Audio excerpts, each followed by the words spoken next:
भजन संहिता अध्याय 38। साम नंबर 38। हे यहोवा, क्रोध में आकर मुझे झिड़क ना दे और ना जलजलाहट में आकर मेरी ताड़ना कर, क्योंकि तेरे तीर मुझ में लगे हैं और मैं तेरे हाथ के नीचे दबा हूँ।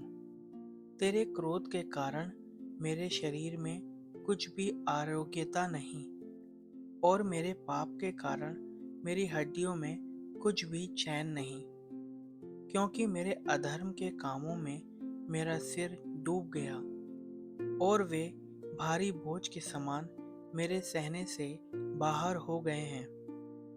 मेरी मूढ़ता के कारण कोड़े से लगे मेरे घाव बसाते हैं और सड़ गए हैं। मैं बहुत ही दुखी हूँ और झुक गया हूँ।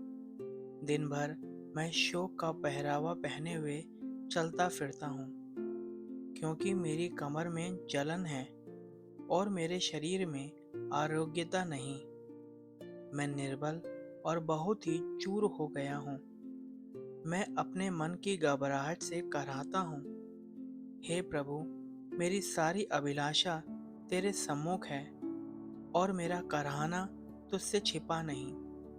मेरा हृदय धड़कता है, मेरा बल घटता जाता है और मेरी आंखों की ज्योति भी मुझसे जाती रही। मेरे मित्र और मेरे संगी मेरी विपत्ति में अलग हो गए और मेरे कुटुंबी भी दूर जा खड़े हुए। मेरे प्राण के ग्राहक मेरे लिए जाल बिछाते हैं और मेरी हानि का यत्न करने वाले दुष्टता की बातें बोलते और दिन भर छल की युक्ति सोचते हैं।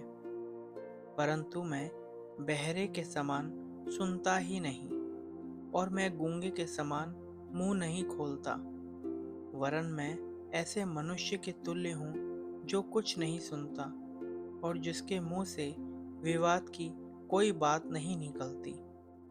परंतु हे यहोवा, मैंने तुझ ही पर अपनी आशा लगाई है। हे प्रभु, मेरे परमेश्वर, तू ही उत्तर देगा, क्योंकि मैंने कहा, ऐसा ना हो कि वे मुझ पर आनंद करें। जब मेरा पांव फिसल जाता है तब वे मुझ पर अपनी बड़ाई मारते हैं, क्योंकि मैं तो अब गिरने ही पर हूँ और मेरा शोक निरंतर मेरे सामने है। इसलिए कि मैं तो अपने अधर्म को प्रकट करूँगा और अपने पाप के कारण खेदित रहूँगा।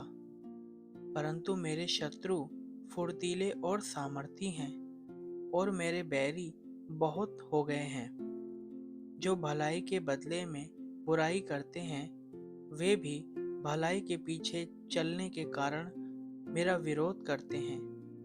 हे यहोवा, मुझे छोड़ ना दे। हे मेरे परमेश्वर, मुझसे दूर ना हो। हे यहोवा, हे मेरे उद्धारकर्ता, मेरी सहायता के लिए फुर्ती कर।